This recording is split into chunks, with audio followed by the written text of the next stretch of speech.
இன்றைக்கி ஹாலிடே, இன்றைக்கி வெயிலும் நல்லா இருக்குது. அதனால் நாங்கள் பார்க்குக்கு போக எல்லாத்தையும் பேக் பண்ணிட்டு கிளம்பிட்டோம்.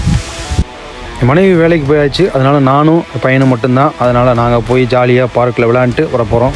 இங்கே மோஸ்ட்லி பெடல் சைக்கிள் தான் ஓட்டி பழகிறாங்க. அதனால் அந்த வீலே இல்லாமல், சைடு வீல் இல்லாமல் அவங்களால ஈஸியாக போக முடியுது.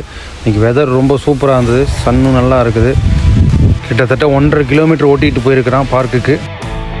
இங்கே பொதுவாகவே பார்க்குன்னா என்னன்னே தெரியல, இவ்வளோ இடம் கிடக்குது. அதுவும் லண்டன்கிறது ஒரு சிட்டி, பட் அங்கேயுமே இவ்வளோ இடம் இருக்குதுன்னா இந்த ஒரு பார்க்கு மட்டும் இப்படி பல பார்க் இருக்குது. இந்த பாலை ஒரு குட்டி பையனுக்கு ஷேர் பண்ணி அவன் விளாண்டான். ரொம்பவே பெருமையாக இருக்குது. நல்ல வெயில். பார்க்கு போயிட்டு வந்தாச்சு. வரும்போது கடைக்கெல்லாம் போய் கொஞ்சம் மறுபடியும் தக்காளி இந்த மாதிரி ஐட்டங்கள்லாம் தேவைப்பட்டுச்சு, அதெல்லாம் வாங்கினோம். இது என்னென்னா இந்த வாரத்தோட பட்ஜெட்டை விட எக்ஸ்ட்ரா 10 பவுண்டு வெள்ளிக்கிழமையே ஆயிடுச்சு.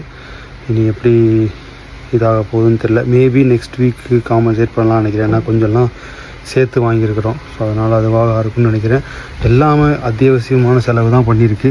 மேபி அந்த காஃபி, அதுக்கப்புறம் அந்த சாக்லேட் 2 வாங்கினது, இதுதான் ஒரு 10 பவுண்டு தான் நம்ம அனாவசியமாக பண்ணியிருக்கிறோம். ஸோ அதுவும் அடுத்த வாரம் கண்ட்ரோல் பண்ணுவோம்.